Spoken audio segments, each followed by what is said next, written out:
राम राम किसान भाइयों, आप देख रहे हैं यूट्यूब चैनल कृषि सेतु कृषि जागरण।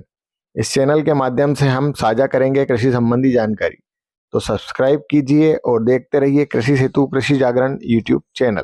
तो किसान भाइयों, आज हम बात करेंगे फसल में पोटाश के विषय में। पोटाश की आवश्यकता लगभग सभी फसलों में होती है। पोटाश हमारी फसलों में रोग प्रतिरोधक क्षमता बढ़ाता है, जिससे फसल में रोगों से लड़ने की ताकत आती है। पोटाश दूसरे तत्वों को फसल में ले जाने का कार्य भी करता है। यह एक अच्छा ड्राइवर भी है। पोटाश दानों में भराव, दानों में चमक के साथ साथ दानों की क्वालिटी में भी सुधार करता है, इसलिए हम इसे क्वालिटी एलिमेंट भी कहते हैं। यह फसल में भंडारण क्षमता को भी बढ़ाता है, जिससे आप फसल को अधिक दिनों तक सुरक्षित रख सकते हैं। तो आइए हम बात करते हैं फसलों में पोटाश का प्रयोग कब और कैसे करें। तो किसान भाइयों, हम पोटाश का उपयोग बेसल डोज के रूप में बुआई के समय खेत में डीएपी या 20-20-0-13 के साथ इसका उपयोग कर सकते हैं। अगर हमने 12-32-16 का उपयोग किया है तो 12-32-16 में 12% नाइट्रोजन, 32% फास्फोरस और 16% पोटाश उपलब्ध होता है, इसलिए हमें 12-32-16 के साथ इसका उपयोग करने की आवश्यकता नहीं है। परंतु जहां हमने डीएपी यानी 18% नाइट्रोजन और 46% फास्फोरस का उपयोग किया है, या हमने 20-20-0-13 जिसमें 20% नाइट्रोजन, 20% फास्फोरस और 0% इसमें पोटाश होता है और 13% इसमें सल्फर होता है, तो इसके साथ हम पोटाश का उपयोग कर सकते हैं। अब हमें इसका उपयोग कितना करना चाहिए, तो रिकमेंडेशन होती है, उसके हिसाब से हमें पोटाश का उपयोग करना चाहिए।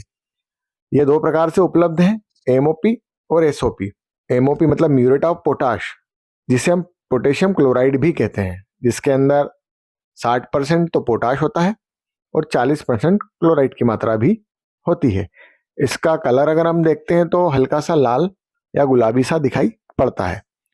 उसी के साथ दूसरा है एसओपी, इसे हम पोटेशियम सल्फेट कहते हैं, क्योंकि इसमें 50% पोटाश और 17.5% सल्फर होता है। इसका कलर सफेद और ये भी हल्का हल्का क्रिस्टल दानेदार सफेद कलर में पाया जाता है। एमओपी का प्रयोग हम बेसल डोज में, जैसा कि मैंने पहले बताया कि 20-20-0-13 या डीएपी के साथ हमको करना हो। इसका सबसे उचित तरीका बेसल डोज के साथ फसलों में देना ही होता है, क्योंकि पोटाश जो है वो ज्यादा दूर तक ड्राइव नहीं कर सकता है। वो जड़ों के आसपास अगर होगा तो वो जड़ों को मिल पाएगा। वो नाइट्रोजन की तरह नहीं है कि अगर हम थोड़ा दूर भी उसको डाल देंगे तो वो ऑटोमेटिक नाइट्रोजन पौधे तक पहुंच जाएगा। इसलिए पोटाश को हमें जड़ों के पास डालना ज्यादा उपयुक्त माना जाता है। और देखा जाए तो पोटाश को जब हम जड़ों के पास डालते हैं या हम बुआई के साथ डालते हैं तो वो जड़ों के आसपास पड़ा रहता है, जो धीरे धीरे धीरे हमारे पौधों में पहुंचता रहता है और हमारा पौधा जो है इसका भरपूर फायदा उठा पाता है। परंतु अगर हमने बेसल डोज के साथ इसका उपयोग नहीं कर पाए हैं तो हमें इसका उपयोग पहले पानी में हम यूरिया के साथ छिड़काव करके भी इसका उपयोग कर सकते हैं, परंतु ये इतना अच्छा परिणाम नहीं देता है, क्योंकि जैसा मैंने बताया कि जड़ों ये ज्यादा ट्रेवल नहीं कर पाता है, अधिक ट्रेवल नहीं कर पाता। दूसरी बात आती है कि भाई एमओपी का प्रयोग हमें अधिक पीएच वाली भूमि, जिसका पीएच लेवल 8 से ऊपर हो, ऐसी अधिक पीएच वाली भूमि में भी हम इसका उपयोग हमें करने से बचना चाहिए, क्योंकि ये इसमें क्लोराइड होता है, 40% क्लोराइड होता है, जो क्षारीय भूमि या अधिक पीएच वाली भूमि में पीएच की मात्रा और बढ़ा सकता है। इसलिए हमें इसका प्रयोग जो है अधिक पीएच वाली भूमि में करने से भी बचना चाहिए। अगर हम बात करें एसओपी, तो एसओपी में 50% पोटाश और 17.5% सल्फर होता है। सल्फर भी एक बहुत अच्छा तत्व है, ये भी प्रमुख तत्वों में से एक है। सल्फर भी फंगीसाइड का काम करता है, वैसे ही पौधों में भोजन बनाने का काम करवाता है।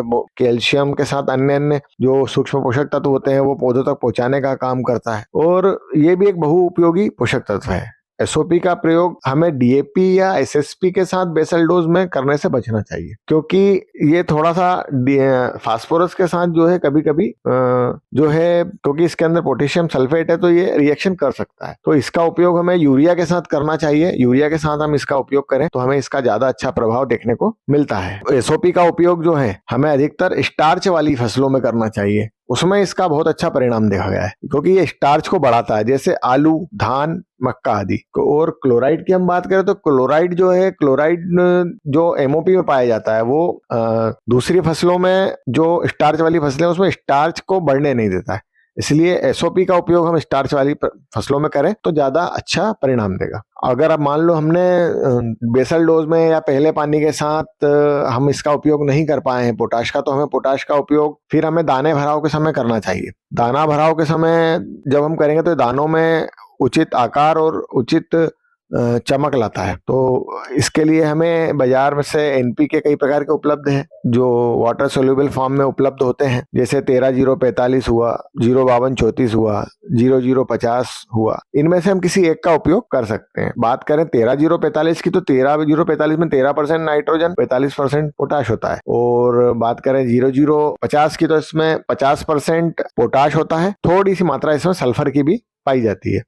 और बात करें हम 0-52-34 की, तो इसमें 52% फास्फोरस और 34% पोटाश होता है।